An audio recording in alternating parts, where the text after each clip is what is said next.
ya los siguientes ya un poco más.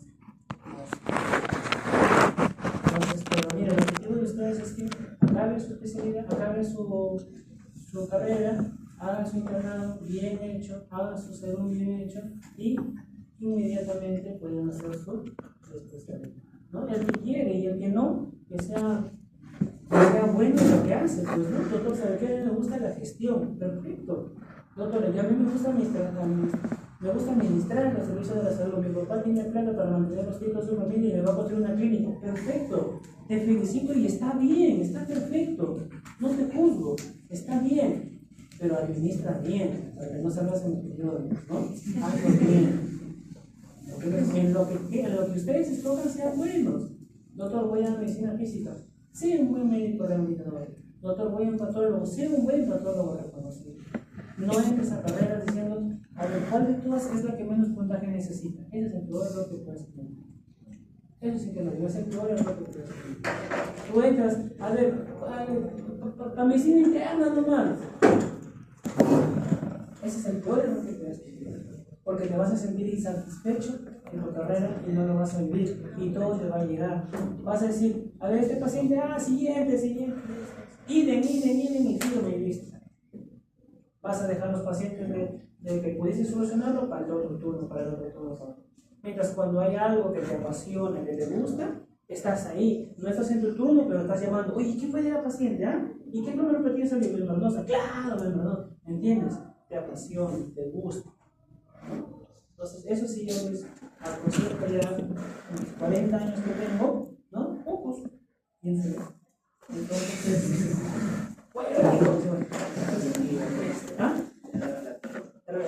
la edad es un estado mental, ¿no? Eso es lo que dicen todos los que somos viejos. Entonces, miren, en lo que sean ustedes sean buenos, ¿sí? Por favor, esta es una recomendación, no se manejen. Estudien bien, nada más decimos. ¿Ustedes cómo estudian? El celular al costado, ¡tilín! Sale un chipa. ¡Tilín! Aguántate un ratito. ¡Tilín! Y al final subrayas como loco, piensas que lo leíste subrayando y al final no lo leíste nada porque estabas pendiente de la hamburguesa o la chipa de que se están imitando. Así lo estudiaste, Juan. Olvídate. Si piensas que así por subrayar rápido para irte a lo que te está tu compañero pidiendo, olvídate.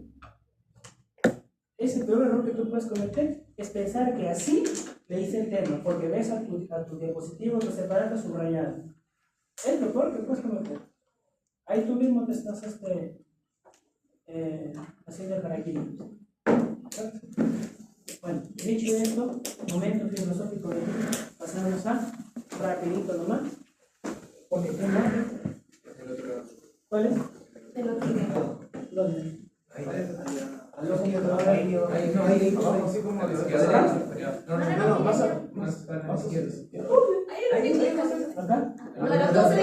lado. ¿Cuál? Ese no.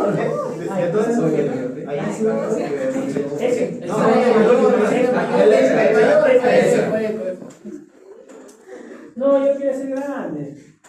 Ya, bueno, en fin. Entonces, ya, es difícil está más perdido que yo. Bueno, entonces vamos a recapitular el concepto de poder aguda y ya lo voy a hacer. Entonces, el poder aguda, habíamos dicho en la clase anterior que es la disminución de la función renal que puede suceder ¿en qué? En horas, días o semanas, que nunca va a ser mayor de 3 meses y que suele estar acompañado de alguna retención de productos nitrogenados. Y cuando hablo de retención de productos nitrogenados, hablo de creatinina y de urea. Por lo tanto, si yo tengo la urea incrementada, ¿cómo se llamará eso? Hiperosmia, uremia, y que va a constituir un síndrome urémico. Entonces, un síndrome urémico puede ser tanto agudo como crónico. Hay que indicar bien esos conceptos para que tú me puedas colocar un buen síndrome en tu caso clínico de la próxima semana. ¿Cierto? Muy bien. ¿Qué más decía la definición médica de la aguda? Decía que puede haber alteraciones de ácido base y que una de las alteraciones de ácido base es la acidosis metabólica. También puede haber alteraciones hidroelectrolíticas, como por ejemplo la hiponatremia y la hipercalemia, que generalmente sucede cuando hay una disminución del volumen urinario. Entonces, mira tú, Entonces, hay varios pacientes que llegan a con todo el cortejo edémico, con todo el síndrome edémico, con náuseas, con vómitos, convulsiones, somnolientos, bradicíclicos, con flapping, con movimientos involuntarios, ¿no? Que a su vez que tienen este problema de la hiperacemia y del síndrome edémico, también tienen alteración ácido-base. Generalmente es acidosis metabólica, pero a veces no es simple, sino es mixta, hay doble disturbio o triple disturbio. Acá, para efectos de su examen, solamente vamos a hacer hasta doble disturbio porque no quiero estresarlo. Entonces vamos a entrar de lleno en lo que es la acidosis metabólica. Ya, lo primero que debemos hacer es ver o reconocer mi análisis de gases arteriales. Y tengo que tener ¿cuántos parámetros? El pH, el bicarbonato, el sodio, el potasio y el cloro y la presión de CO2 y oxígeno, ¿cierto? Esos son los parámetros que yo debo conocer a pie de letra, ¿cierto? Entonces el pH generalmente es de 7.35 a 7.45 y el bicarbonato es de 22 a 26. Y hay una diapositiva que sigue más o menos con los valores que ustedes deben conocer.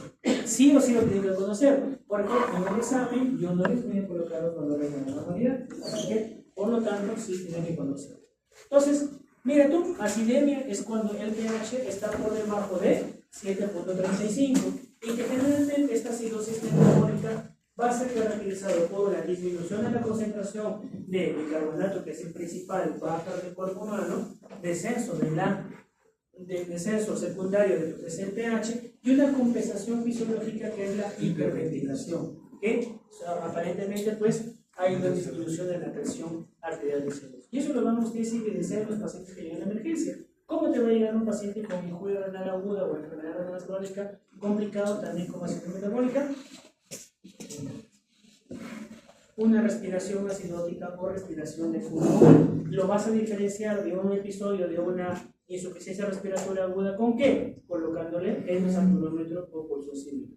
En una acidosis metabólica no tendría por qué disminuir la saturación porque el BQ no está alterado, pero el BQ habla de ventilación perfusión pulmonar y en una edema agudo y en un compromiso respiratorio como edema agudo pulmonar, congestión pulmonar, derrame pleural, sí está afectado el BQ, por lo tanto, pues eso te va a servir como parámetro ahí, ¿no? Acá está desaturando y acá está normal, los dos están hiperventilando, ¿no? Pero de repente el otro es una neumonía que está utilizando músculos accesorios, como por ejemplo intercostales, subcostales o supraclaviculares, mientras que en la hiperventilación no. Solamente hay una respiración rápida y profunda de la respiración de gusto, ¿no? Muy bien. Entonces, miren, eso es lo que tienes que aprender, que decía mi abuelita, en el alcance de vaporreta o para ustedes de memoria, ¿cierto? pH 735, 745, presión de CO2 35, 45, presión de oxígeno de 80 a 100, bicarbonato 22 y 26 con un frío y una saturación del 95% a pie ambiental, o sea 0.25. Y en pacientes mayor de 70 años, de repente somos un poco más tolerantes hasta el 92% por el hecho de la disminución de la compensación. ¿Sí? Muy bien. Entonces, ¿qué más tenemos acá? Tenemos primero, pues, hablar de la fisiopatología. Recuerda tú que nosotros producimos normalmente pues, ácidos que se van a clasificar en volátiles y no volátiles. Los volátiles generalmente es eliminados por los pulmones, que es el CO2, más o menos 15.000 milimoles al día, y los no volátiles que van a tener una eliminación renal, ¿no? Que son 70 milimoles al día, por ejemplo el ácido sulfúrico o fosfórico. Entonces estos riñones van a mantener el equilibrio mediante, recuerden ustedes la primera clase, donde se reabsorbía casi el 100% de los aminoácidos y del bicarbonato en los túbulos proximales, ¿no? Túbulos proximales, ¿sí? O también los riñones mantienen el equilibrio mediante la excreción de iones hidrógenos en forma de amonio y de fosfato, ¿no? Y a su vez pues genera lo que es el neobicarbonato con las reducciones, con las reacciones que ustedes ya conocen, ¿no? ¿Cuáles son? Bicarbonato se une con el hidrógeno formando agua que sirve para el metabolismo y CO2 que lo elimina, ¿cierto? ¿Sí? Entonces, o también cuando se siente un un hidrógeno para ser intercambiado con alguno de los elementos que necesitan y te queda en bicarbonato sólido, ¿no? Y luego vuelve a la misma cadena. El carbonato vuelve a entrar hidrógeno por la otra cara de la célula y forma otra vez agua y CO2. Muy bien. Esta diapositiva es bonita porque acá demuestra las tres formas en las cuales se puede originar la situación metabólica. Uno, que es debido a la ganancia de ácidos, que puede ser endógenos o exógenos. Dos, a la disminución de la eliminación de ácidos, puede ser una falla renal, aguda o crónica, y por la pérdida de bicarbonato, que generalmente es lo más frecuente que vemos en la emergencia. Y generalmente eso se ve en procesos gastrointestinales como náuseas, vómitos, diarreas. También en la parte renal, claro que sí, como por ejemplo en los pacientes que utilizan algún tipo de diurético, por ejemplo, ¿no? Entonces acá te he mostrado acá las tres causas acá y algunos ejemplos que te pueden venir en tu examen para que tú entiendas mejor, ¿no? Por ejemplo, aumento de la producción de ácidos en el caso del shock séptico, ¿no? Recuerda tú que shock es cuando se utiliza vasopresores. Ojo, no me vayas a colocar en tu examen si el paciente tiene, vamos a imaginar 7,4 de presión, no me vayas a colocar el diagnóstico shock, a menos que yo te haya dicho en el caso clínico que se está utilizando vasopresores. ¿Sí? Muy bien, entonces, punto aparte, si tú tienes un paciente que tiene presión de 6,4 y tiene una injuria renal aguda, ¿qué es lo que vas a utilizar primero? A ver si ya repasaron la clase anterior. Te repito, si yo soy un paciente con la ureacreatinina levemente incrementada, ¿sí? Y tengo depresión de volumen, por X, vamos a imaginar con un sangrado gastrointestinal. Yo consumo mucho aire, consumo aspirina y sangró, tengo hemorragia digestiva alta, no tengo melenas. Yo llego a tu emergencia y tú me dices, por favor, ayúdame, no seas malo, perdóname que te calé 5 veces, ayúdame. ¿Qué me vas a dar en ese momento? Hidratación enérgica. ¿Con qué? Con sodio, ¿qué? Que es la solución salina, ¿cierto? O fisiológica, que es lo que he demostrado, así es cierto. Termino mi idea y luego me pregunto. ¿Qué pasaría si tú me reevalúas, ya me vas colocando pues, en la pérdida de agua que me has calculado, ya me vas colocando, ya aparentemente, ya incluso hasta empiezan a aparecer los edemas de repente, ¿no? Se me ocurre. ¿Qué utilizarías? No, ¿por qué vas a poner furosemida? Si soy hipotenso. Si tú utilizas furosemida, felicitaciones doctor, me acabas de matar. ¿Cierto? Si soy hipotenso no puedo utilizar furosemida. ¿Cierto? Porque la furosemida elimina agua y también baja lo que es el intravascular y por lo tanto baja la presión arterial. Me empeorarías más. ¿Qué dirías? Albúmina. No te he dicho que ya tengo la albúmina baja. ¿No? Diurético no. ¿Ah? ¿La dosis de qué? Ah, ya. Me verificarías de nuevo para ver si es que realmente sigo necesitando más líquidos o no. O sea, me calcularías mi déficit de agua. ¿Qué dice su diapositiva anterior? En la clase anterior. Que si no responde a cristaloides, o sea, solución salina 0,9%, ¿qué se utiliza? Para mantener la presión arterial media más de 65 milímetros de mercurio. ¿Qué se utiliza? ¿Qué se utiliza? Norepineprinos, no, ¿cierto? Vasoactivos. Entonces, ya cuando tú empleas en mí vasoactivos, como la noradrenalina en primera línea, ahí sí recién puedes tú colocar en un caso clínico shock séptico, shock hipovolémico en todo caso. Mientras no utilizo los vasopresores, ¿qué vas a cocinar? Hipotensión sostenida. Nada más. ¿Sí? Por favor. Listo. Entonces, shock séptico, ¿qué ocasiona? Shock que ocasiona hipoperfusión, aumento de la glucosa neurológica y el aumento del lactato. En diabetes tipo 1 hay lipólisis, por lo tanto hay generación de cuerpos cetónicos. O, mira, es como en la gente, en las personas de la zona alpamina, ¿no? A veces el alcohol que tienen pues no es bueno, es metanol, se lo toman igual y puede ocasionar pues este tipo de viaje frecuente, o por la televisión. Al menos una vez al año sale este tipo de publicación. Luego, el otro es por disminución de la excreción renal de hidrógeno, generalmente en insuficiencias renales o crónicas, ¿no? O también en acidosis tubular renal, podría ser. Y la pérdida excesiva de bicarbonato, acá está, pues, cuando son digestivos, diarrea, fibras pancreáticas, familiares que son ricas en el principal buffer que son el bicarbonato. O incluso renal, como el uso de inhibidores de la anhidrasa carbónica en el caso de un glaucoma, ¿no? Glaucoma utilizo acetozolamida, podrá ir, por favor, vigilar si es que su bicarbonato está dentro de la. Entonces, la compensación, ¿cómo viene? Desde adentro hacia afuera. Intracelular primero, extracelular, y luego ya viene la parte orgánica, que es el pulmón, en la primera instancia. Y ya cuando no puede el pulmón, ¿qué dice? Llegó papá, renal, ¿cierto? La última es la compensación renal. Pero que generalmente la última se da ya en casos de cronicidad muchas veces. Entonces, ¿cómo hace la compensación respiratoria? Es la primera línea. La disminución del bicarbonato que estimula mis quimiorreceptores, que provoca hiperventilación y con esto disminuye mi presión de CO2. El ejemplo clásico es la respiración acidótico de pulmón en cetosis diabética o también en enfermedad renal crónica o en cuidado renal.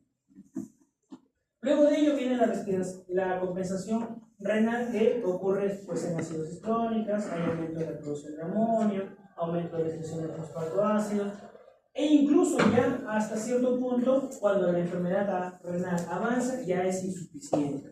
Y es ya cuando vemos a los pacientes que están muy complicados y seguramente han escuchado decir a sus asistentes, hay que corregir esta situación metabólica mediante la infusión de bicarbonato de sodio, ¿no? De acuerdo a la dosis que necesita, de acuerdo a una forma. Muy bien. Después de ello, es importante conocer el anión GAP, o también llamado hiato aniónico, o también llamado brecha aniónica. Todos son sinónimos.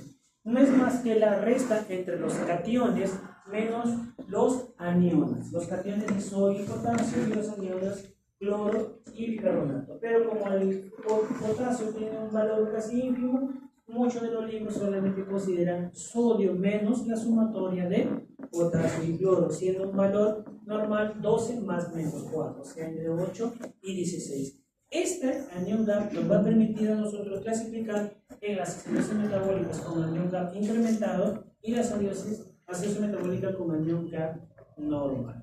Pero tengo que tener en cuenta, porque si el paciente tiene la albúmina disminuida, o sea, tiene hipovinemia, tengo que utilizar una fórmula de corrección, que se llama la fórmula de Fischer, ¿no? Doctor, ¿cómo así? Explíqueme con ejemplo. Yo entiendo así. Perfecto. Yo tengo acidosis metabólica y mi anión GAP me sale 2, ¿sí? Pero tengo mi albúmina en 2.4. Entonces yo digo, ese será, por ahí escuché que es una causa de anión GAP disminuido. Mira tú, ¿será ese realmente su anión GAP normal? Voy a hacer la prueba. Solamente reemplazo.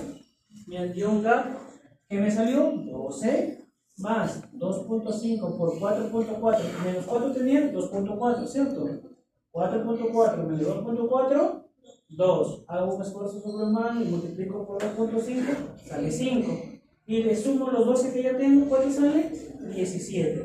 Pasaría a ser de un anión, entre comillas, anión GAP normal a anión GAP elevado. Mira, te puedo colocar en tu caso clínico, ¿cierto? La mayoría va a colocar anión GAP normal, pero el que se dio cuenta que ahí hay el dato de la albúmina, lo va a hacer la fórmula y va a responder de una manera adecuada. O en tu caso clínico también podría ser, ¿no? ¿Qué otras causas hay de hiato aniónico disminuido? Presencia de grandes cantidades de proteínas catiónicas como el mieloma, hiperlipidemia, intoxicación por yodo o bromo, ¿no? O también causas de hiato aniónico aumentado sin incremento de aniones, muy raro. Lo he visto en una hemodiálisis, no más que en un paciente con hemodiálisis que le hemos realizado varios días seguidos por suplementación, una alcalosis metabólica grave, ¿no? Llegó incluso hasta convulsionar, pero después de ello no, al menos no me he visto yo.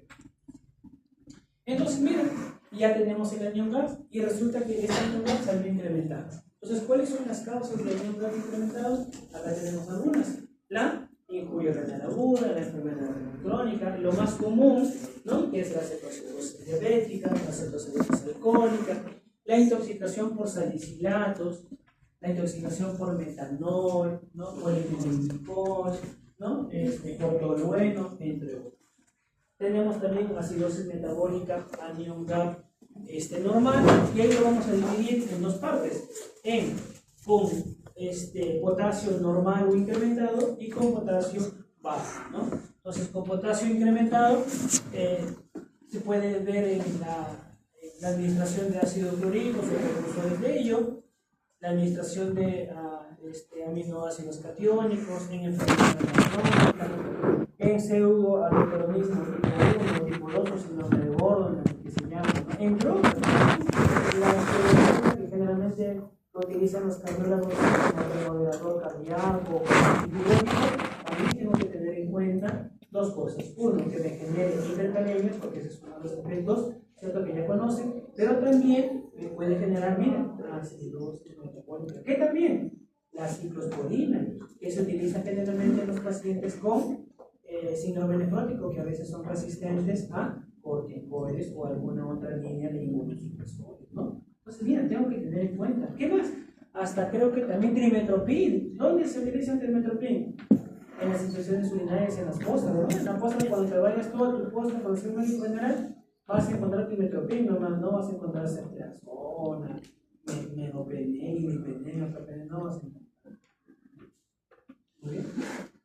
Y los ácidos metabólicos con anión abnormal con potasio disminuido, pues generalmente son asociados a pérdidas, ¿no? ¿Dónde están las pérdidas? En diarreas, en fístulas, ¿qué más? En ileostomías, ¿no? Uretrostomía, uretrostomía. También podría darse cetosis diabética y intoxicación por tolueno. Mira tú algunos ejemplos. Entonces, doctor, mira, me es importante conocer el anión GAP, claro, porque me va a autorizar. Me va a dar una cierta luz y decirme, ¿sabes qué? Tengo que buscar en estas enfermedades nada más. Ya no pienso mucho en las otras, sino me voy a encasillar. Entonces me sirve el anión GAP, me sirve mis niveles de potasio.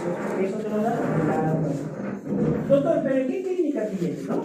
La clínica de la cirrosis metabólica aguda es rápida, es muy comprometedora, ¿no? Puede generar hipotensión sostenida. ¿Qué más? Puede generar arritmias cardíacas, ¿no? Que puede generar también resistencia a la acción de la insulina, resistencia a la acción de las catecolaminas, puede suprimir lo que es la función linfocitaria y por el contrario puede estimular la producción de citocinas inflamatorias como la interleucina 6, interleucina 18, ¿no? ¿Qué más? Cambios en el estado mental, también sonrimientos, estupor, coma, convulsiones, estimulan la apoptosis, ¿no? La destrucción celular, ¿no? Disminuye el aporte de oxígeno a la hemoglobina, mira tú, y puede incluso hasta disminuir la contractilidad miocárdica y con ello producir infarto o arresto cardíaco, como dice ahí, ¿no? El otro cardíaco. Y crónicamente, doctor, está relacionado generalmente con la enfermedad renal crónica.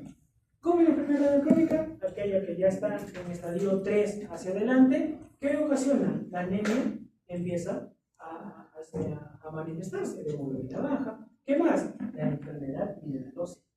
Aumento de calcio, disminución de calcio, aumento de fósforo, aumento de paratrombona. Eso es lo que antes se llamaba osteodistrofia renal. Entonces, eso normalmente sucede, o sea, normalmente en la evolución natural de la enfermedad renal crónica. Pero, si yo tengo acidosis metabólico, puedo exacerbar, o sea, puedo hacer que más rápido llegue esa complicación. Es más, puedo hacer que la enfermedad renal crónica, si estoy en el estadio 2 y para llegar al estadio 5 serían 3-4 años, con acidosis metabólico puede ser que lo acelere más. Ya no 3-4 años, sino de repente 1 año, medio año. Entonces tengo que corregir esos valores. En niños también, claro, porque disminuye el crecimiento, el retardo del crecimiento, ¿no? En cambio, ¿no? Pero, por ejemplo, no he visto mucho ciclario, pero cuando me fui a Cayetano a hacer nefrología pediátrica, sí, 15 años ahí. Mi hijita que tiene 5 años, 6 años ahí, pero 15 años pequeñito, ¿no?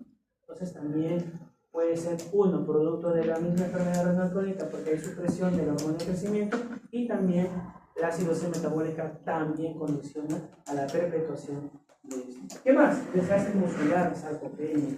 ¿Qué más? Reducen la síntesis de albúminas y se incrementa la producción de beta-2 microglobulina que en un futuro probablemente pues se desencadene en una amiloidosis, ¿no? En una amiloidosis. Entonces tú como interno responsable, tu asistente te va a decir, ¿sabes qué? El fulanito va y necesita sacar su agua. Para eso te vas, te examinas al paciente, lo limpias bien, le pones su liguita, sin liguita incluso, y le sacas un agua. Vas inmediatamente al laboratorista y te quedas ahí porque como tú eres un alumno comprometido, 5 minutos demora un agua, no demora más. Y lo que tienes que hacer es esta, ¿qué? Y se demora, no, porque no tiene por qué demorar más. ¿Por qué? Porque tú llevas tu tubito, la maquinita que está ahí, le colocas la maquinita y aspira y en 5 minutos demora en procesarse. No puede demorarse más. Si demora más, es dos cosas. Uno, no tienes empatía por el paciente que está a punto de morirse, o lo otro es que el técnico tampoco tiene empatía y no le interesa tu trabajo, ¿no? Entonces, hay cosas que podemos hacer que son sencillas que lo podemos hacer. Ahora, ir a pelearte con el radiólogo porque no te tomas de eso es otra cosa. Una vez me hicieron memorando. Bueno, entonces, no distraigamos. Entonces, y a una vez que tienes tu tira, porque automáticamente, ¿sabes? Tu tirita. En tu tirita tienes que hacer los pasos. Conocer tu gasometría. Valores normales de pH, todo lo que habíamos estado, para que te puedas interpretar. Después, tu anión GAP. Después, ver si hay algún disturbio o tercer disturbio, ¿cierto? La 3 y la 4. Lo he puesto acá para que ustedes lo sepan. Nada más, no va a venir este examen, no se preocupen, pero en algún momento de su vida, si deciden ser nefrólogos, les va a ayudar esto. No es jamás. Entonces, esta es la evaluación diagnóstica. Para hallar un tercer disturbio, es la división entre el delta GAP menos el delta de bicarbonato. El delta GAP no es más que el anión GAP normal menos el que te sale calculado, y el bicarbonato, el delta de bicarbonato es el bicarbonato normal menos el que te arroja el agua. Si es casi 1, solo hay acidosis metabólica con anión GAP incrementado. Si es menos de 0.8, le agregas una acidosis metabólica hiperclorémica, y si es más de 2, le agregas una alcalosis metabólica. También hay otra fórmula que, no está. Perdón. Bueno, no está. También hay otra fórmula en cuanto del bicarbonato, creo que sí está más adelante, pero no está. No, ahí lo vamos a ver. Entonces, mira, ahorita quiero que dejes tu celular, dejes de apuntar para que tú me sigas, ¿no? Para que los dos.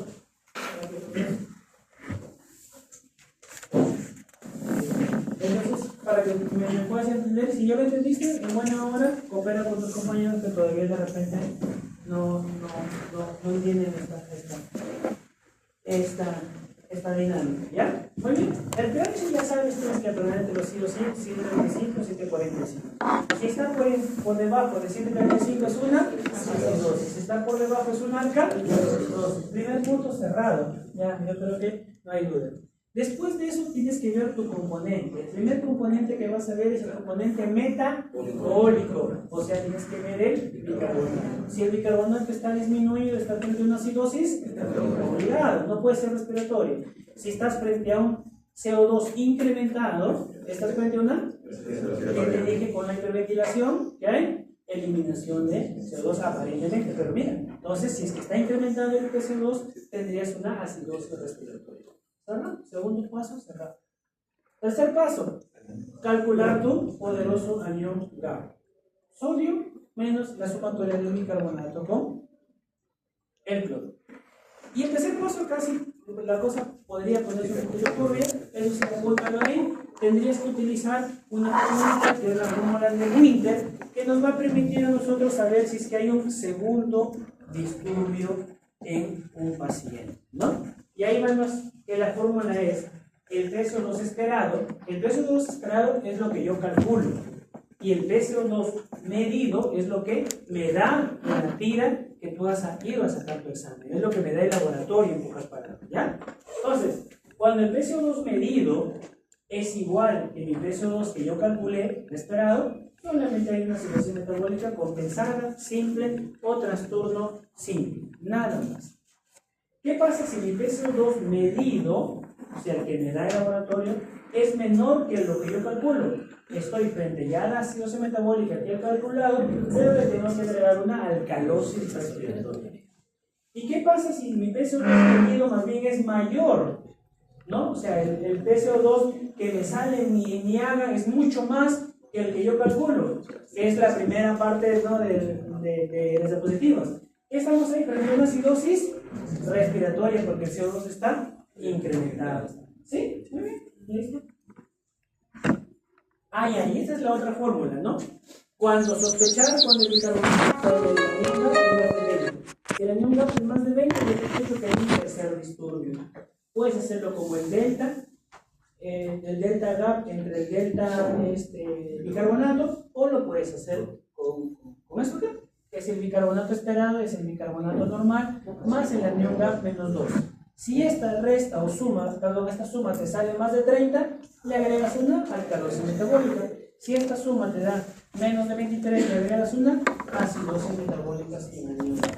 Recuerda tú también que no debe haber dos disturbios respiratorios en un paciente, es incompatible. Puede haber entonces acidosis metabólica, alcalosis metabólica y acidosis respiratoria. ¿Sí? Mira tú. Entonces no puede haber dos disturbios respiratorios en un paciente. Y acá vamos a practicar. ¿Sí? Vamos a hacerlo directamente como si fuese tu caso clínico del día que vas a morir, del día jueves. ¿Ya?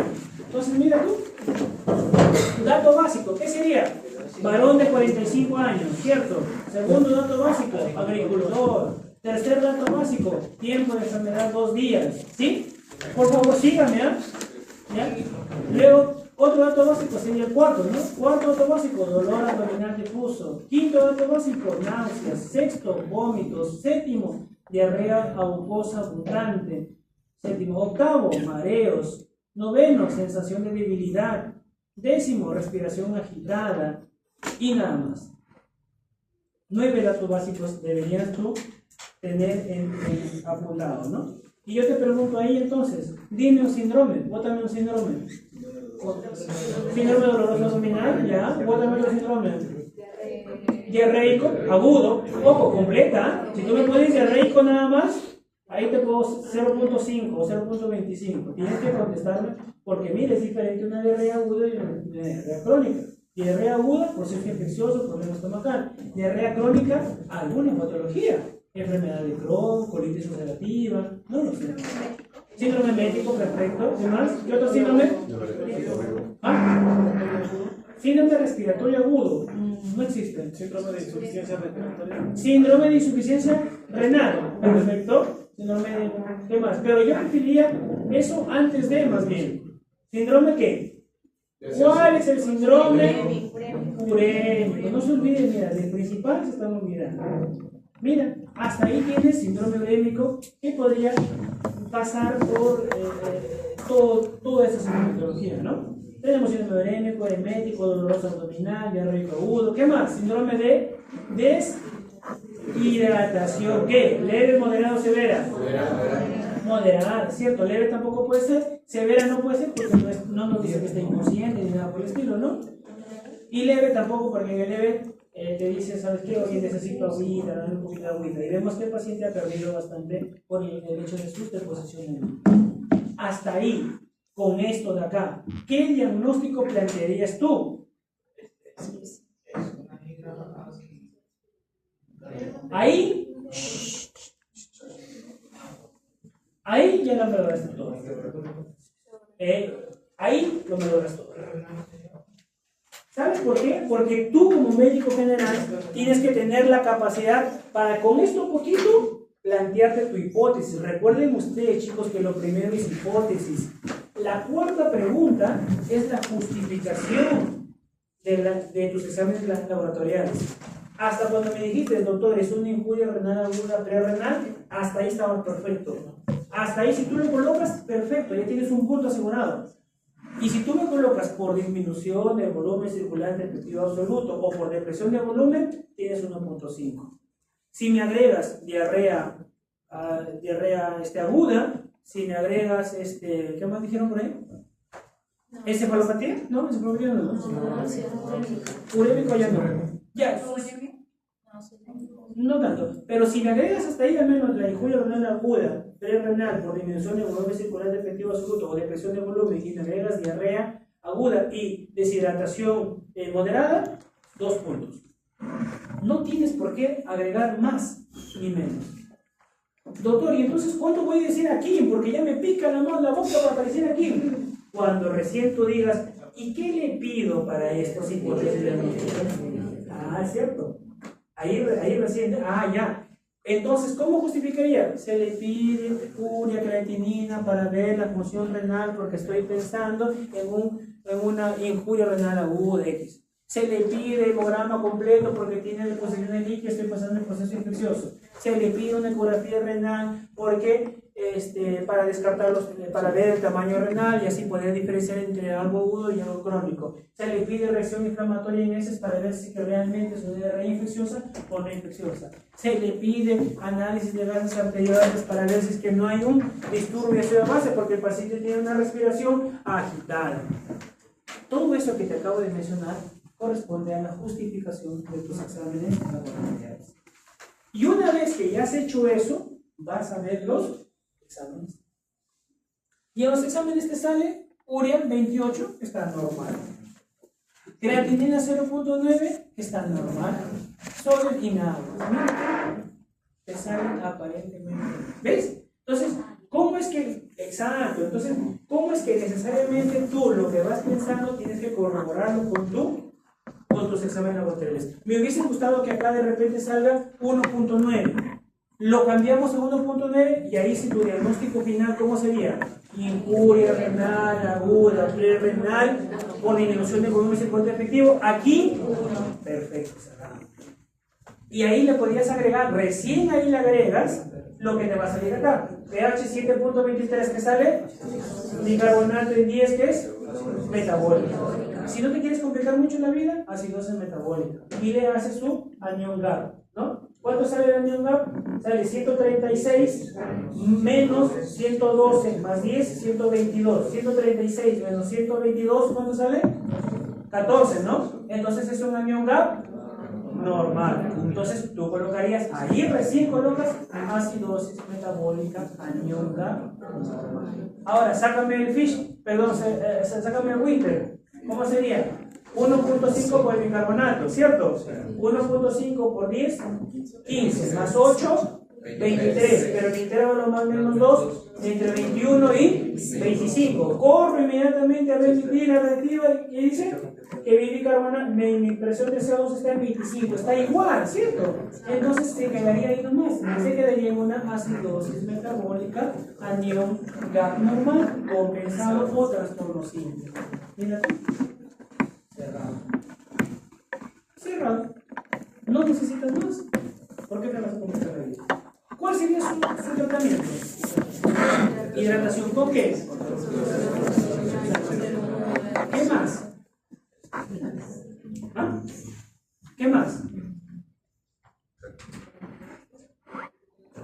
No, bicarbonato. Corregir acidosis metabólica con bicarbonato de sodio endovenoso. ¿Qué más? Ajustar medicamentos a su tasa de filtrado glomerular. ¿Qué más? Evitar nefrotóxicos como AINES, por ejemplo, ¿no? Mira, ahí tienes 4, con esos 4 que tú me colocas yo me contento, aunque sea te pongo 1.5. Pero no me vayas a colocar, pues, así como me colocaron en la primera unidad, ¿no? Plan de tratamiento para enfermedad renal, plan de tratamiento para injuria renal aguda. En el tratamiento me ponen plan de tratamiento para injuria renal aguda. Sí, eso te estoy preguntando, ¿no? Entonces, no seas palomo, ¿ya? Listo. Bueno, acá está el desarrollo, ¿no? Ahora ustedes, ¿ya? Dice, varón de 56 años con antecedentes de alcoholismo, somnoliento, vómitos persistentes, dolor abdominal, dificultad respiratoria. Está, mira, acá sí podrías agregarle insuficiencia respiratoria aguda. Estoy pensando, no hay mucha clínica, pero estoy pensando porque mira la saturación, 86, ¿no? Ahí sí. Doctor, ¿esa cirrosis metabólica? Yo creo que sí puede haber, pero hay algo más que está bajándole la saturación. Un derrame pleural, congestión, edema pulmonar, no lo sé, una neumonía también puede ser. Pero miren, hipotenso, ¿qué más? Hipotenso, taquicárdico, ¿no? Bueno, para efectos de la clase, nos centramos acá. pH, ¿cómo está? No, pero ya digo. Bicarbonato metabólica, ¿cierto? Bótame tu poderoso. Siento menos el bicarbonato más el cloro. 140 menos 116. ¿Cuánto sale?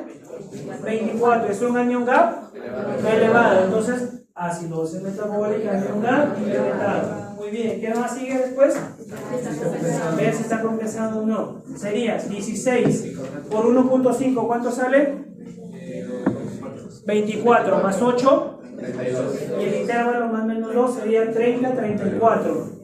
Corro inmediatamente a ver mi PCO2. ¿Y cuánto está? Ese PCO2 está.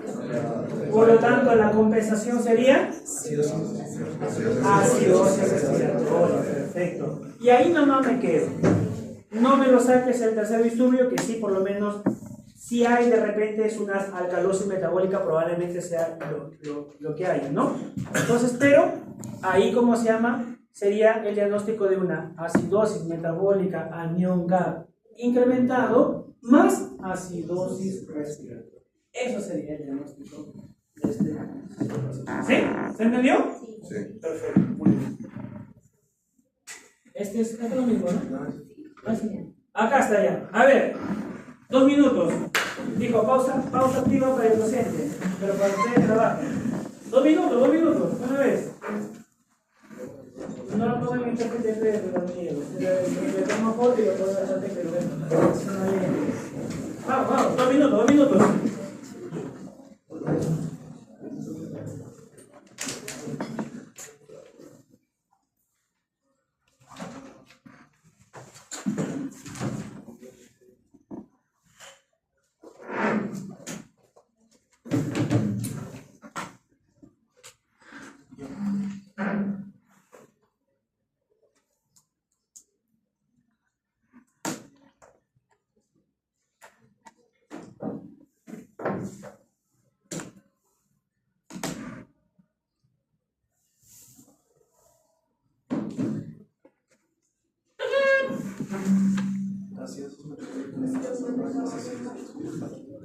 Su compañero dice acidosis metabólica en un campo normal más acidosis respiratoria. Vamos a ver.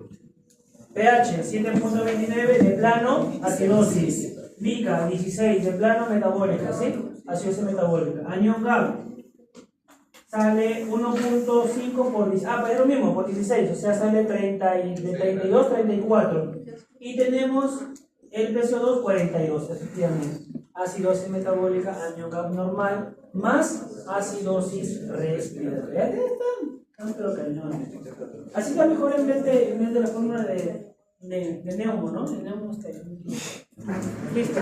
¿Con qué lo corrijo? ¿O qué tengo que hacer? Primero tengo que corregir en la causa básica. Si tiene diarrea, suministrar hidratación. Si tiene una neumonía, suministrar antibióticos, corregir la sepsis. Si tiene pues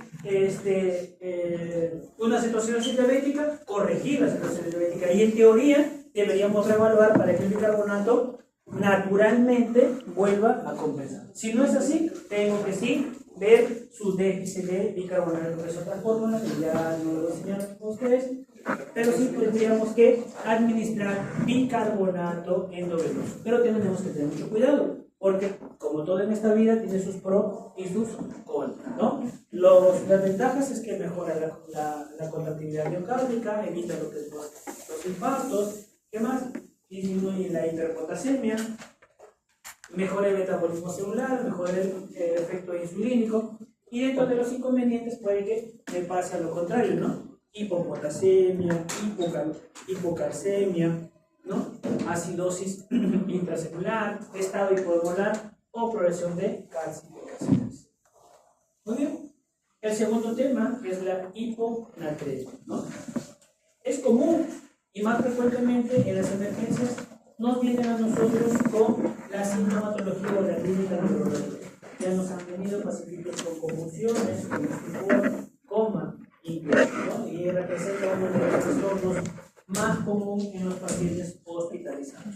La gravedad va a depender de la velocidad de la instauración. ¿Cómo así? Pues yo tengo un paciente con cirrosis hepática que tiene postuasitis, le saco su sodio y está en 125. Ah, doctor, corrección inmediata. No, pero no tiene ningún síntoma. Una hiponatremia bidireccional de repente. Como que también puedo tener una diarrea en la cual ese sodio esté en 125 y el paciente me ingrese convulsionado. O sea, la clínica va a depender de la velocidad y obviamente de la patología de fondo. Riesgo principal, uno, el edema cerebral, y lo otro debido a la corrección rápida de las hiponatremias. Cuando corrijo más de 8 o 10 mil equivalentes en 24 horas de sodio, cuando corrijo más de ello puede haber una desmineralización continua o desmineralización osmótica o también llamada virolisis, ¿no? Hay que recordar que es el 60% en los varones, el 50% en las mujeres, y de ellos el 40% está en el intracelular y el 20% en el extracelular. Hay mecanismos que van a, digamos que van a regular lo que es el sodio y el agua. Aquellos que regulan lo que es el sodio van a regular, el objetivo es regular el volumen extracelular, y para ello tengo que medir el volumen circular de eficaz mediante algunos sensores aferentes, como los que están en el seno carotídeo, seno auricular o la arteriola aferente. Y van a emitir lo que es, y hay algunos órganos o acciones que van a emitirse de manera diferente, son aquellos que modifican la excreción renal de sodio. El filtrado glomerular, aumentando el disminuyendo. Por ejemplo, si hay poco volumen que llega al riñoncito, la arteriola aferente lo detecta, no hay poco volumen. ¿Qué voy a hacer? ¿Vasodilatación o vasoconstricción? Vasodilatación, perfecto, ¿sí o no? Aumenta, quiere decir, dame más sangre, dame luz. Más sangre se incrementa, ¿no? Aumenta obviamente el filtrado glomerular en ese momento para tratar de convencer. Más bien, si hay un montón de volumen, ¿qué hace la arteriola aferente? Vasoconstricción, ¿cierto? ¿Por qué? Porque trata de manejar la presión arterial y también tratar de disminuir. ¿Qué más otros? El sistema nervioso simpático, el sistema renal que produce aldosterona, los péptidos diuréticos o la ADH. Y los mecanismos que regulan el agua, regulan generalmente la tonicidad del agua total. Y ahí, ¿qué es lo que mide? La osmolalidad plasmática. ¿Cómo se mide la osmolalidad plasmática? ¿Cómo lo calculo? Facilito. 2 veces el sodio más la glucosa entre 18 y más la urea entre 5.6 o 6 para hacerlo un poco más didáctico, ¿no? Entonces, pues imagínate que y tienes que conocer bien cuál es tu osmolalidad plasmática. Es de 2.75 a 2.95, eso es lo normal, porque de ahí te va a permitir a ti diferenciar entre un estado hiperosmolar, un estado isosmolar, un estado hiposmolar, ¿no? Tomando en cuenta tu osmolalidad plasmática. Y también me va a servir a mí para poder ver si es que suministro, qué tipo de soluciones suministro. En un estado hiperosmolar, en un estado hiperosmolar, ¿qué solución me convendría administrar? Una solución hipotónica, isotónica y hipertónica. Hipotónica. ¿Por qué? Porque se supone que yo estoy en hiperosmolar, mi osmolalidad está incrementada, por ende mi sodio podría estar incrementado. Si yo doy una isosmolar o una hiperosmolar, voy a incrementar más mi sodio, voy a generar una hipernatremia. Por lo tanto, me conviene una hipotónica, como una solución salina 0.45%. Y sucede lo viceversa, y sucede lo contrario. Vamos a imaginar, ustedes me invitan un pastelito fin de año y me dan diarrea. Los bandidos me metieron lactulosa por venganza cerebral. Entonces tengo 2-3 días de diarrea aguda, ¿no? Ya prácticamente no me paro y estoy en el baño nada más. Cuando comienzo con somnolencia, comienzo bradisíquico, ¿no? En mi casa se asustan y me llevan al hospital. Me hacen un análisis de gases arteriales y tengo hiponatremia 122. ¿No? Miren, tengo 122. Por ahí me sacaron que mi glucosa estaba a 180 y la urea incrementó, incluso estaba en 60. ¿Cuál sería mi osmolalidad? 2 por 122, 244. 180 entre 18, 10. ¿Cuánto? 264. ¿Eso cómo sería? ¿Hiperosmolar, isusmolar o hiposmolar? Hiposmolar. ¿Qué solución tú me darías? Hipotónica. Hipertónica, porque estoy con 122, puedo convulsionar. Si ya te digo que llego somnoliento, medio bradicíclico, hablando de los todo, guatito, ¿cierto? Ya me tienes que dar, ¿no? ¿Cuánto es lo que me vas a dar en las primeras 2 horas de sodio? ¿Cuántos miliequivalentes? ¿Hasta cuánto es? De 2 a 4 miliequivalentes en las 2 primeras horas si ya tengo compromiso neurológico. ¿Y cuánto es lo que máximo me puedes dar en todo el día? 8 a 10 miliequivalentes es lo máximo que me puedes dar. No me puedes dar más, porque si me das más me vas a originar. Si me das más desmineralización continua, si me das más sodio de lo que yo requiero, me vas a generar desmineralización continua. Entonces, mira, ¿dónde se detectan estos cambios de osmolaridad? En los receptores hipotalámicos, ¿no? ¿Y qué van a modificar? La ingesta de agua, por la sed o la excreción por la antidiuresia. Y eso es facilito, ustedes lo explican esto cuando se van a jugar su pulvito, ¿no? Está tu flaco, la placa que te gusta, ¿no? Ese día te vuelves, pero, ¿no? Messi, Cristiano Ronaldo, 3 partidos al hilo, ahí estás ahí, y al final no te hidratas adecuadamente. El cuerpo pierde agua en forma de sudor, en forma de las exhalaciones que tienes, ¿no? Entonces, hay una pérdida de solvente, ¿cierto? ¿Qué dice tu osmoreceptor hipotalámico? ¿No? Este pata, ¿sabes qué? Está perdiendo líquidos. No orinando, sino de repente en forma de vapor. Ah, no, tengo que estimular el centro de la sede. Y con eso lo voy a recuperar. ¿Sí? Muy bien. ¿Qué más? Tenemos que... y eso es lo que estaba hablando. Lo voy a clasificar como osmolalidad elevada. Hay algunos ejemplos como hiperglicemia, resección postcolateral, pseudohiponatremias como situaciones de hiperlipidemia, hiperproteinemia, mieloma, ¿no? Y con estado hiposmolar o con la osmolalidad disminuida, tengo que ver endoscópicamente el paciente cómo está. O está muy hiperhidratado, o sea, hipervolémico, en el caso de insuficiencias cardíacas, cirrosis, síndrome nefrótico, ¿no? O insuficiencia renal. Está normovolémico, SIHAR, por ejemplo, síndrome de secreción inadecuada de ADH, hipotiroidismo, insuficiencia suprarrenal, o está hipovolémico, que es la hiponatremia hepatoidea, ¿no? En caso, lo más frecuente, las pérdidas extrarrenales o digestivas, ¿no? Náuseas, vómitos, diarrea, también quemaduras por el espacio. Y las renales como diuréticos, ya les había mencionado, ¿no? Diuréticos como diacídicos, acresolamida, entre otros, ¿no? ¿Qué más? Enuresis osmótico, síndrome piorresal, cerebral, entre otros. Esto es lo mismo, solamente me cuesta porque acá está para cómo corregir la hiperglicemia. Vamos a imaginar que yo tengo 400 de glucosa, menos 100, 300, entre 100, 3, por 1.6, 4.8 se sumo al otro sodio que ya me ha salido emitida reactiva y ese sería mi sodio real, ¿no? Y eso es para efectos de la corrección, ¿no? Para que tomes como punto esa corrección.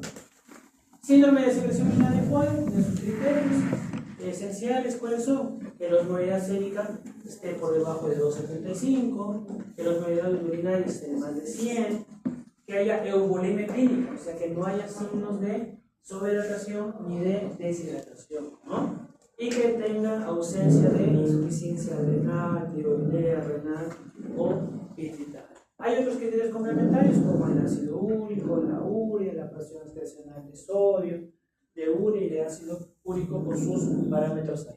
Lo he colocado porque ya he visto preguntas en el ENAM de esa manera. Antes solamente lo hacían en la residencia, pero al menos he visto 2 o 3 preguntas que ahí las tengo para colocarlas a ustedes.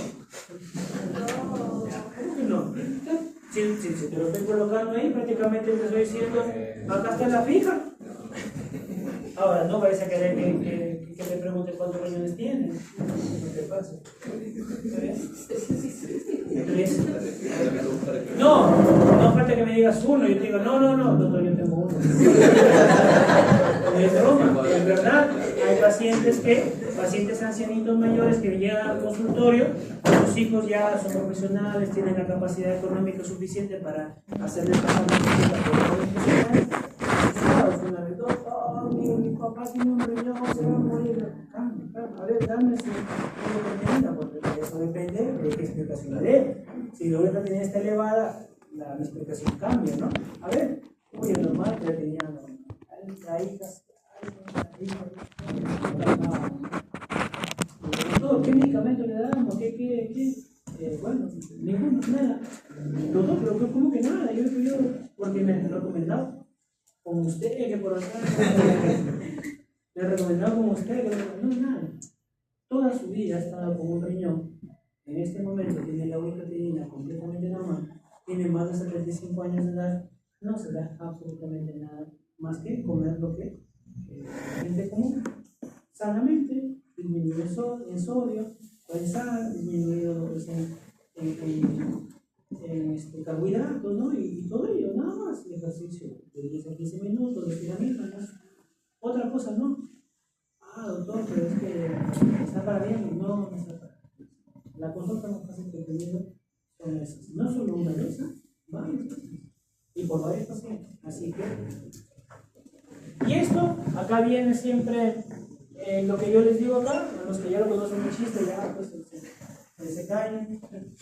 Y a los que no, ya vuelvo a decirlo, ¿no?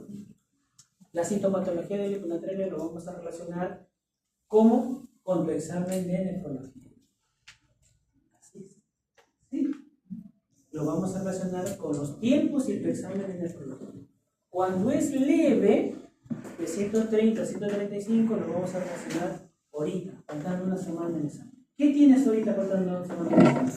Tienes dolor de cabeza, estás irritable, tienes por ahí hablando déficit de atención, lees y no sabes lo que lees, alteración de la memoria, acaba la clase y te vas, ¿no? Trastorno de la marcha.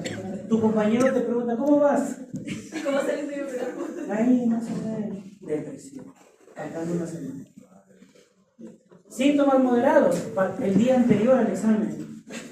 Ya estás desesperado y te comienza ya, la ansiedad te gana. ¿Y qué más? ¿Y qué tienes? Náuseas, vómitos, desorientación, y cuidado de alguna enfermedad necrótico, nefrítico, comienza la confusión, ¿no? Estás somnoliento, vienes a clase, ya te caes y comienzas a hablar cualquier cosa.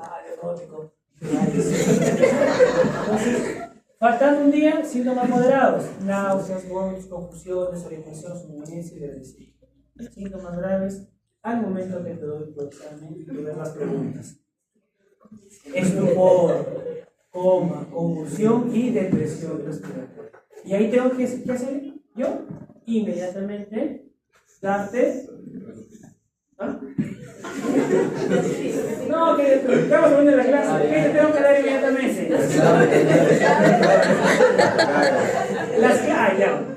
Tengo que dar las claves, pero vamos a traducirlo médicamente. Las claves serían la solución hipertónica al 3% y que tengo que dar solamente ¿cuánto? 2 a 4 miliequivalentes en ese momento para evitar que tengas una depresión respiratoria y que X luego afuera ¿cierto? Para evitar que se muy bien. Y luego te tengo que reevaluar para no excederme en la corrección hasta pues los 8 miliequivalentes, porque te puedo originar lo que ya habíamos estado hablando, ¿no? Hay un resumen de lo que estamos hablando. Y acá te dejo las concentraciones y que tienen correlación a lo que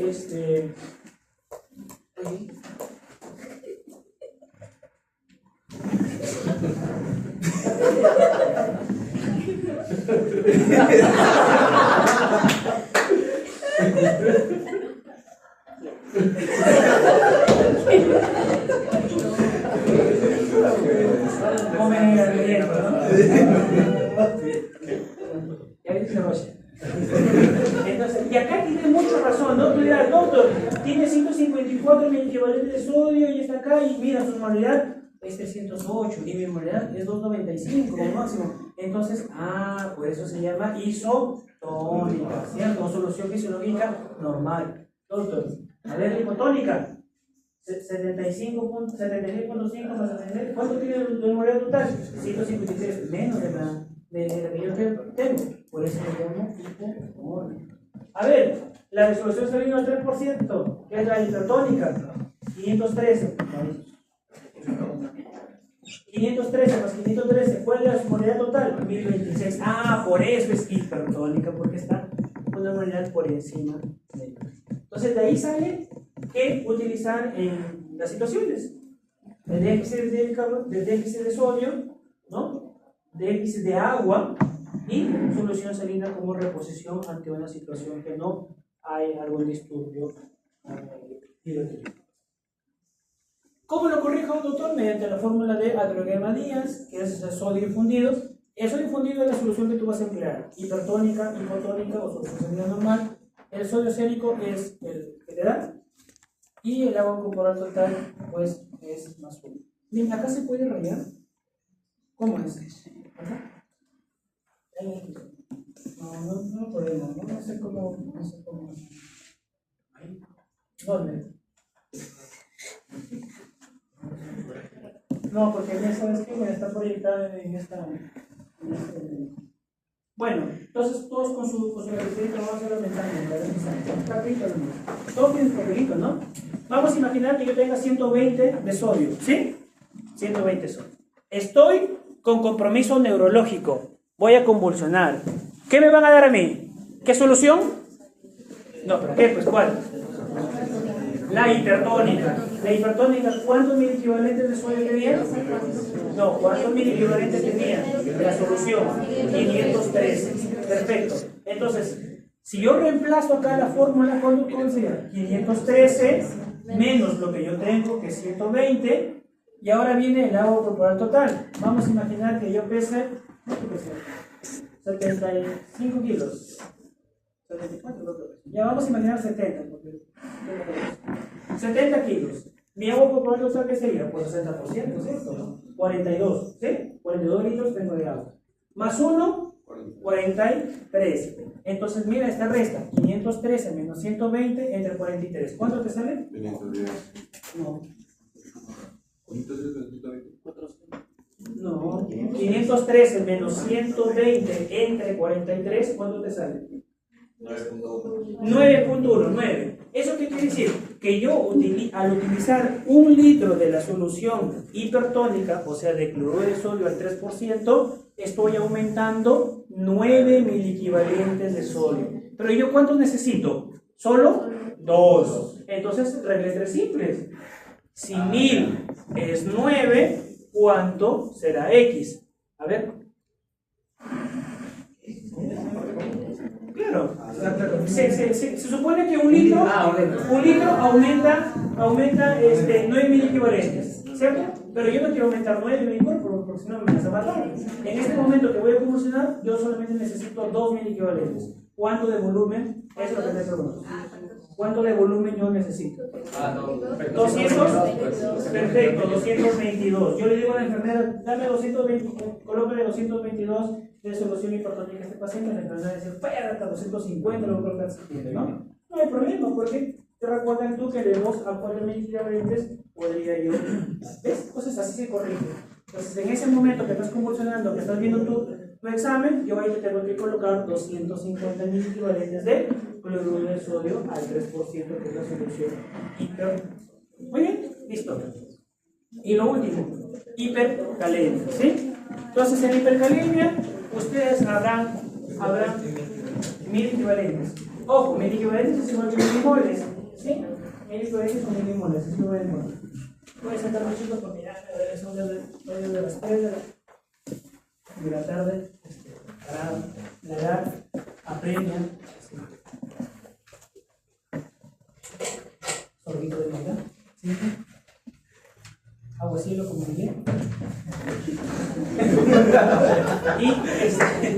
Y el último tema, hipercalemia. ¿Está bien?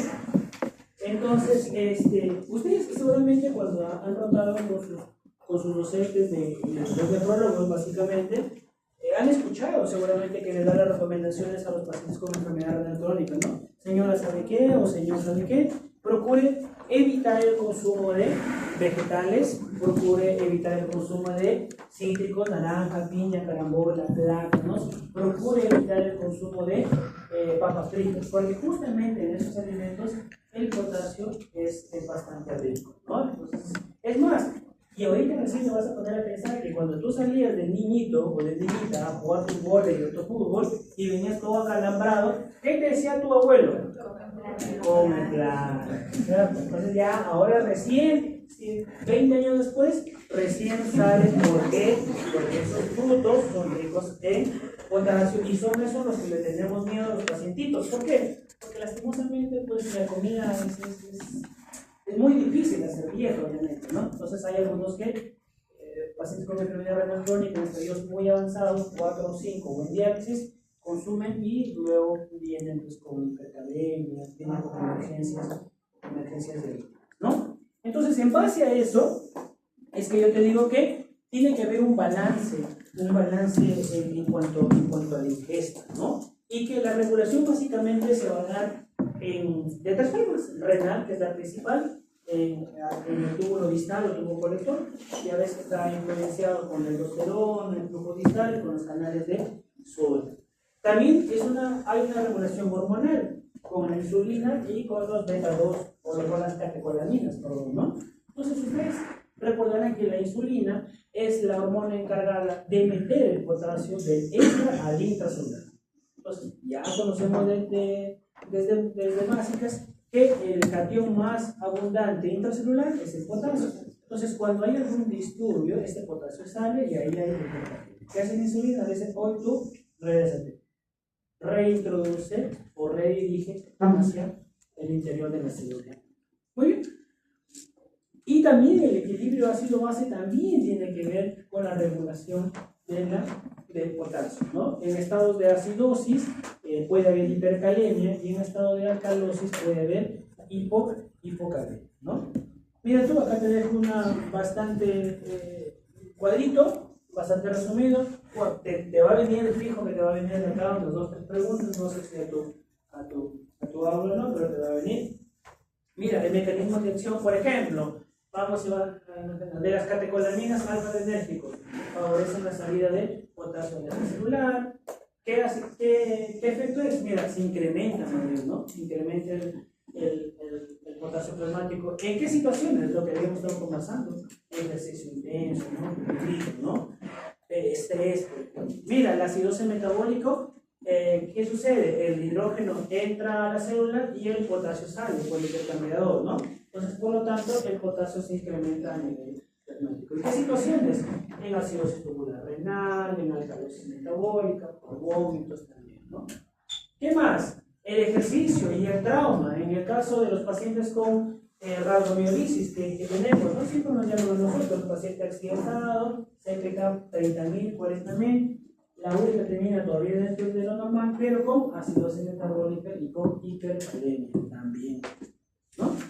Otros fármacos, como por ejemplo la espironolactona, ese es uno de ellos, ¿no? Los digitalicos también, o la succinilcolina, que te incrementan lo que es el potasio, ¿no? Muy bien. Las causas más frecuentes de hiperpotasemia generalmente es el error. ¿Sí? El error. El interno bien preocupado, pues le saca su análisis,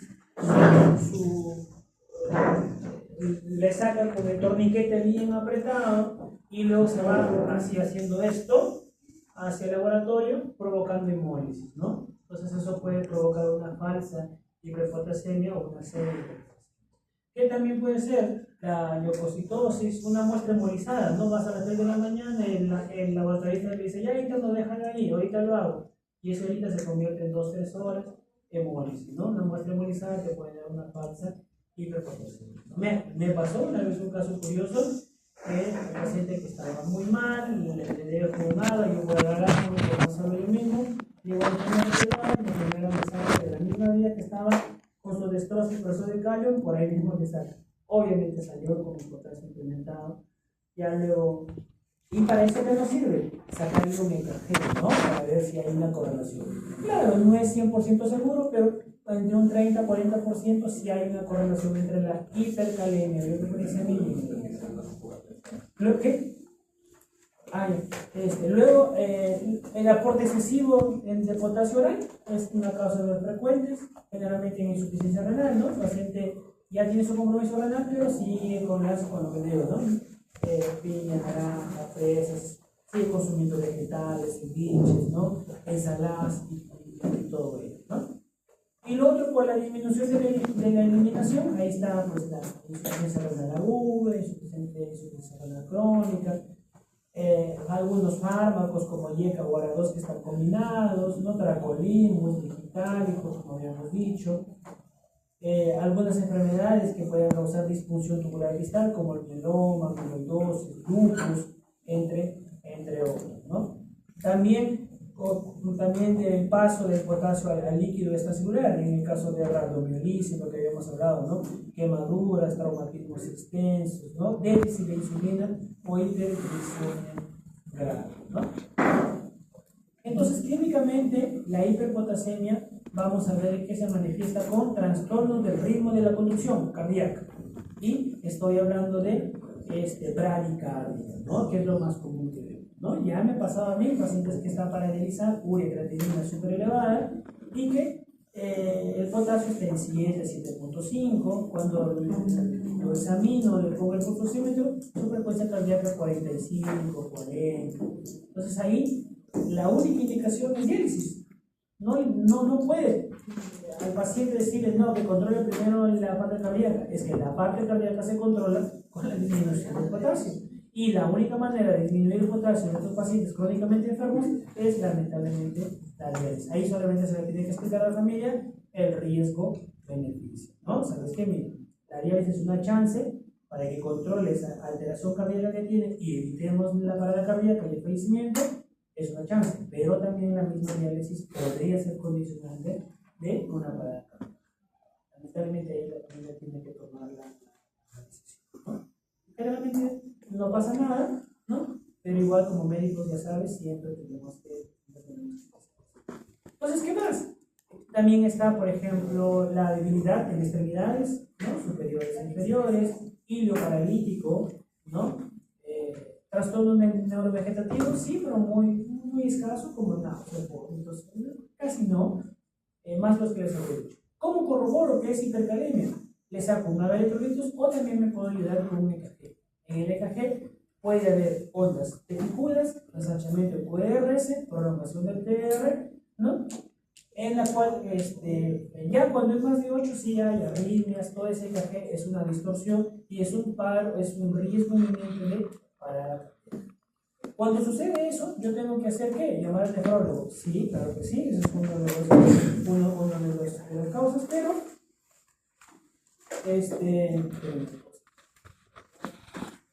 contesto si no mañana como agua. Entonces, ¿ahí qué tengo que hacer? Tengo que tener un tratamiento médico. Y el tratamiento médico se basa, si mi placa miocárdica está medio alterada, ¿qué tengo que hacer? Estabilizar mi placa miocárdica. ¿Con qué? Gluconato de calcio al 10%, endovenoso, 5 minutos frecuentes, no hay ningún problema. Pero a la vez, no es que me preguntaron en el grupo anterior, doctor, ¿cuál es el primero? No. Tú como médico das todo en ese momento porque el paciente está en riesgo inminente de muerte por parada cardíaca. El paciente está acá, le llamas a enfermera y le dices, tú vas colocando gluconato de calcio al 10%, 2 ampollas endovenoso y 2 cada 8 horas. Tú vas haciendo una solución paralizante, ¿no? A base de insulina, de dextrosa, con insulina en relación 5 a 1, o le vas colocando solo insulina si es que su glucosa es más de 180. ¿Qué más? A su vez, tú interno, el otro interno, vas a sacarle un ave de electrolitos al toque para ver cómo está su pH y su bicarbonato. Si está con acidosis metabólica, le administras bicarbonato endovenoso en ese momento. Está calculando el déficit que tiene. Si ves que el paciente todavía orina, ¿qué le colocas? Un diurético de asa como furosemida. Doctor, ¿cuál primero? Todo, si es posible, todo a la vez, ¿no? Pero lo primerito, sí, siempre en las preguntas pasa. ¿Qué tienes primerito? Estabilizar la placa miocárdica, porque si no, tu paciente se va. ¿Cierto? Bueno, acá te dejo cómo es que se puede hacer. Ya una vez que todo se hecho y doctor, ya hice todo y no resulta, sigue con hipercalemia, sigue con la sintomatología, doctor, usted está con los alumnos celebrando con su panetón y todo, venga a dializar, ya me tengo que regresar yo, caballero, colocarle su catéter venoso central de alto flujo y hacerle su diálisis a este paciente, ¿no? También hay hiperpotasemias crónicas, ¿no? y para ello nosotros utilizamos el silicato de circonio, y el partidome, que engloba en el tracto gastrointestinal al potasio y luego se elimina con las heces. Antes se utilizaba el enema de callaxalate, pero ya no se utiliza porque tuvo mucha necrosis colónica, mucha afectación gastrointestinal, así que se prefirió evitar eso. Y hay los últimos, los inhibidores de los SGLT2, disminuye la progresión renal, ¿no? Disminuye o aumenta lo que es la protección cardíaca, y también tiene un efecto secundario en disminuir la hipercalemia, ¿ya? Y acá está lo que más o menos así te va a venir tu examen, ¿no? Te paso a las fijas, ¿no? Y tu examen así va a venir para que te quede, para que no te quejes y digas, el doctor nunca me explicó cómo va a venir mi examen. Un día antes, ya no pueden decir eso, está grabado ahí. Una semana antes, te estoy diciendo cómo te va a venir tu examen. Y, como dijo mi ex, ¿listo?